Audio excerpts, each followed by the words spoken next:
Bruno, eu sou médico pela Universidade de Ponta Grossa e eu sou ortopedista pela USP de Ribeirão Preto e atualmente estou fazendo especialização em cirurgia da mão, aqui na USP também.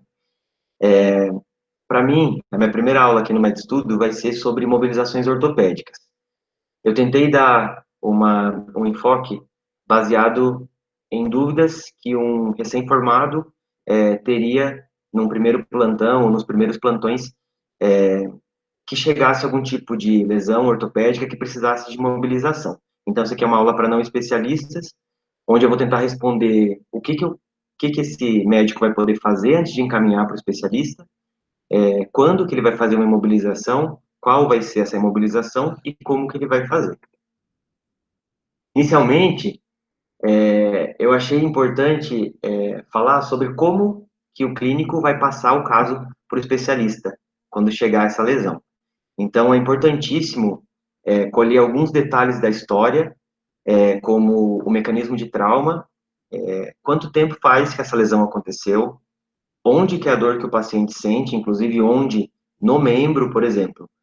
Um paciente que está com uma dor no punho, dizer se essa dor é mais próxima do rádio, mais próxima da ulna, se é volar ou dorsal, que também são termos que são mais conhecidos provavelmente pelos ortopedistas, que é volar seria anterior anatomicamente e dorsal seria posterior anatomicamente. Esses detalhes fazem muita importância, são muito importantes no diagnóstico diferencial dessas lesões. Vale a pena também falar sobre o exame físico geral do paciente, porque normalmente esses pacientes podem ser um paciente vítima de politrauma, que vão ter outras lesões associadas, não somente essa lesão especificamente ortopédica.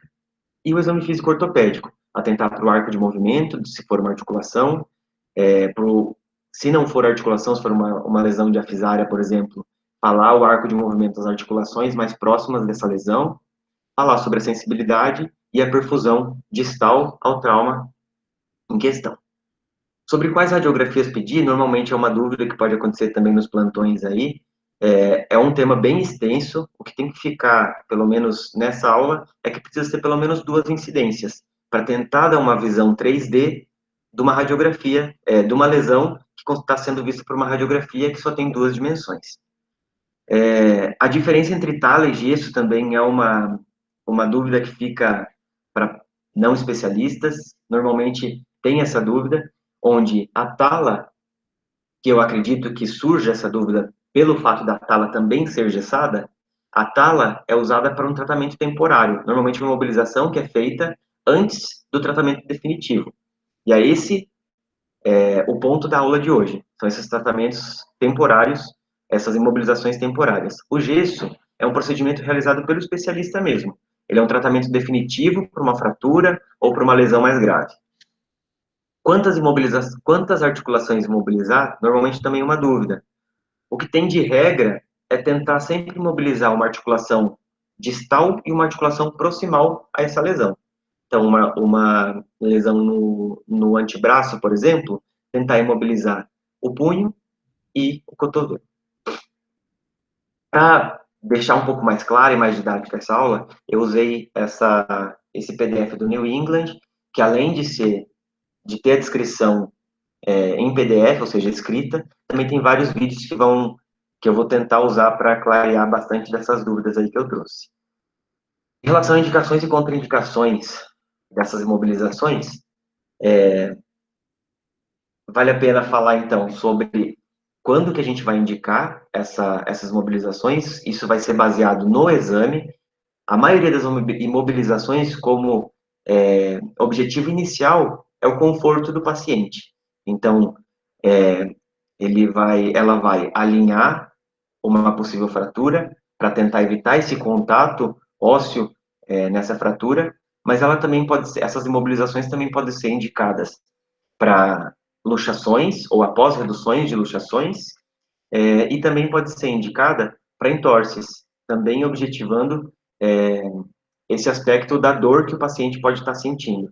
Então, nem sempre vai ser um tratamento definitivo, a gente pode só estar tentando dar um pouco mais de conforto para o paciente. As contraindicações, elas vão estar mais baseadas em relação às condições de partes moles. O que eu quero dizer com isso? Nesse exemplo aqui, a gente consegue ver um gesso e uma tala. Nesse exemplo, eu consegui colocar que o gesso, por ele ser circular, ele não expande, não deixa expandir essas partes moles fora da circunferência do próprio gesso, o que faz com que os vasos e nervos possam sofrer isquemia, conforme a gente consegue ver aqui agora. Já a tala permite essa acomodação melhor das partes moles e tem menos lesões. Então, numa fratura mais grave, a gente tem que sempre tentar antecipar quando que ele vai fazer bastante edema ou não, prestar atenção em lesões neurovasculares, palpar pulsos, ver perfusão distal e sempre lembrar que fraturas expostas, normalmente não, a gente vai precisar encaminhar para o ortopedista, para o especialista, mas isso não quer dizer que uma tala ou uma imobilização temporária não possa ser feita. Um paciente com uma fratura exposta também se beneficia pelo fato de diminuir a dor, diminuir o movimento dessa lesão. Então, o que a gente precisa ficar de mensagem? Exame físico geral e ortopédico, as imobilizações vão garantir um alinhamento, a imobilização e o conforto para o paciente, e vai estar indicado para fraturas, entorses e luxações após a redução. As contraindicações são trauma de grande energia, que vão ter maior edema aí de partes moles, e também fraturas expostas e lesões vasculares, como em contraindicações é, relativas, porque sempre pode dar esse conforto para o paciente. Materiais e preparo, os materiais principais para fazer uma imobilização gessada é uma malha tubular, o algodão ortopédico, o gesso ortopédico, um balde com água, faixas e esparadrapo. Lembrar sempre de cobrir o paciente com lençol, porque o gesso vai sujar bastante, e retirar anéis, se for no membro superior. Sobre os principais tipos de mobilização, inicialmente eu vou dizer, de modo geral, como são feitas as imobilizações. Como a gente está vendo aqui no vídeo, inicia-se pela colocação da malha tubular, que vai cobrir todo o membro. Lembrar de não deixar nenhum tipo de dobra nessa malha tubular. Qualquer tipo de dobra vai se acabar se tornando um ponto de pressão na pele e pode causar uma lesão de pele. Em, no membro superior, lembrar de deixar os dedos livres, então por isso que ele está fazendo esses orifícios na malha e no algodão também. O algodão ele vai ser colocado de modo circular, onde você, na faixa seguinte, vai cobrir de 25% a 50% da volta anterior. Lembrar de acomodar melhor, com mais algodão, proeminências ósseas, para causar menos lesões de pele também. Pode ser feito 2 voltas, ida e depois a volta com algodão, para tentar fazer uma acomodação melhor também desse gesso, que vai ser bastante rígido. A medida do gesso, ela é realizada no membro acometido, ou pode ser usado o membro são para fazer a medida, já que o paciente vai ter menos dor para a mobilização desse outro membro. É feita a adequação dessas extremidades, por exemplo, do polegar, nesse caso é uma tala volar. Então, essa extremidade do polegar pode ser cortada para facilitar e melhorar o conforto e a moldagem do gesso. Normalmente a gente coloca nos membros superiores cerca de 8 voltas de gesso e nos membros inferiores 12 voltas. Na sequência, após colocar o algodão, a gente vai molhar o gesso e pode ser usado uma superfície lisa para você esticar o gesso ou assim como ele está fazendo. Essa parte de deixar o gesso sem dobras é pelo mesmo motivo que eu expliquei anteriormente. Cada dobra dessa no gesso pode ser uma área de pressão a mais na pele. Lembrar de fazer a moldagem o mais perfeito possível no membro do paciente. E na sequência pode ser usado tanto o algodão quanto faixas para que esse gesso fique preso em contato com o membro afetado. Ao final, lembrar sempre da reavaliação em talas no membro superior, para o rádio distal, por exemplo, e sempre lembrar de não imobilizar articulações que não estão lesadas ou que não precisem ficar imobilizadas, porque elas podem gerar rigidez de articulações saudáveis. Essa parte a gente acabou de ver. Então, para agora falando sobre cada tipo de tala específica. Essa tala que a gente acabou de ver, a tala volar, ela é utilizada para fraturas de rádio distal. É uma tala que dá bastante conforto nesse tipo de lesão. Ela é Não é necessário incluir as metacarpofalangianas nem o polegar, como a gente consegue ver nesse exemplo. Outra tala que é bastante utilizada é a calha ulnar, também chamada. Ela pode ser utilizada tanto para lesões da ulna distal, quanto para lesões do quarto, quinto metacarpos e falanges também do quarto e quinto dedos, aqui como a gente consegue ver. Lembrar sempre de deixar essa posição dos dedos e do punho, que é uma posição onde deixa os ligamentos em uma posição mais adequada.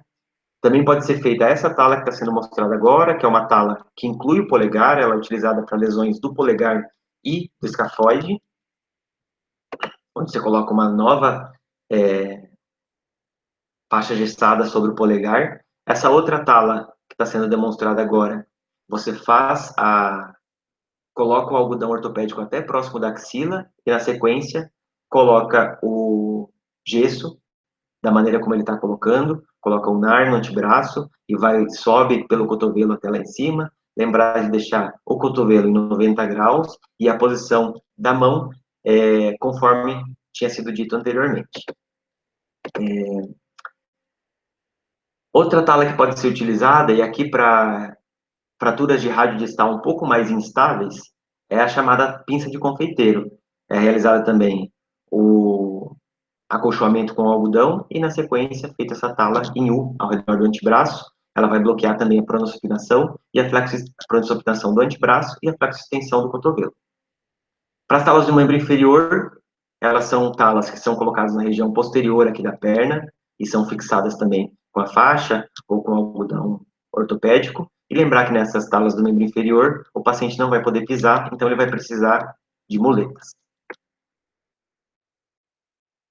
Então, relembrando rapidamente para fixar os tipos de tala. Tala volar é utilizada para rádio distal, conforme está mostrando aqui nessa figura. Essa é a posição das metacarpofalangianas e do punho, que precisam ser atingidas. A tala volar é colocada nessa posição no antebraço.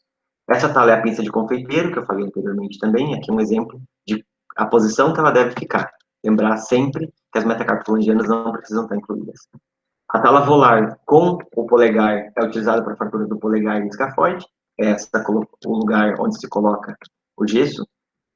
A tala ulnar ou calha ulnar é utilizada, como falei anteriormente, para fraturas da ulna e do quarto e quinto dedos, é colocada nessa posição. A tala axilopalmar para fraturas dos ossos do antebraço e articulares do cotovelo, ela é colocada nessa posição, lembrar dos 90 graus que eu falei anteriormente. A talabota ou suropodálica, fraturas e entorses de tornozelo e tíbia distal e fraturas dos ossos do pé.